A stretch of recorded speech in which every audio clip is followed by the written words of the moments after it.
Rəqsanə İsmailovanın dost siyahısı ələndimi? Biri sənin nətərdir? Mən bir söz deyim. Bir var ki, sənə canı yanan insan və sənin dərdinə halı olan insan. Yəni, dost başqa bir sözdür. Dost çox çətin bir cümlədir, dost sözü. Nə mənada? Çünki hər kəs adama dost ola bilməz və dostu qazanmaq da çətindir və onu yürütmək də çətindir. Özü də bugünkü zəmanədə. Və mən düşünürəm ki, çox az. Kimlər oldu dost? Əsl dost. Məsələn, o dost, yaxınım dediklərim, çox istədiklərim, məsələn, onlardan ötəri mən hər şey eləyərəm, məsələn, əlimdən gələndə nə edilərsə eləmişəm.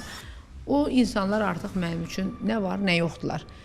Hansı ki, mən ancaq sənətdə dostlarım, show biznes adamları dostlarım olur. Məsələn, bu günlərim mahnılarına qulaq asanda əsəbləşirəm. Deyirəm ki, siz yaxşı insan deyilsiniz.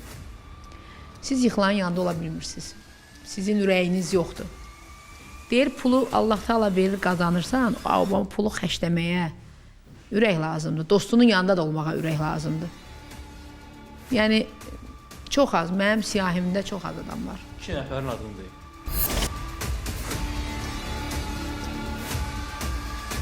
Dost deyəcək, mən deyərdim ki, yox, yaxşısı bu ad çəkməyim. Bilirsən necədir? Ad çəkəndə sonra biri zəng vuracaq ki, sən filan şeyi belə demədin, niyə belə demədin? Mən bilirəmmi mənim ürəyimdə kimdir o? Bu bəs eləyir. O adı çəkməyə nə ehtiyac var? Mən düşünürəm ki, lazım deyil. Mən elə özüm bilirəm kimdir onlar və təşəkkür edirəm onlara. Mənim ağır günümdə, mənim çətin günümdə, mənim anamın yanında olan, mənim balamın yanında olan, mənim ailəmin yanında olan və mən evimə gələn günü məndən qabaq məni evimdə gözləyən adam mənim dostumdur. Qalan mənim dostum yoxdur. Mən sildim onları. Sildim deyəndə düşünmürəm ki, nə bilim, onlar elə ürəyə deyicilər ki, ürəyimiz gedirdi ki, biz sənin yanında olaq. Heç nə onların mənə ehtiyacı var, nə mənim onlara ehtiyacım var. Sadəcə olaraq, yəni, artıq onlar dost deyirlər. Deməli, onlara belə lazım imiş, belə istəyirlərmiş, belə görsünlər məni.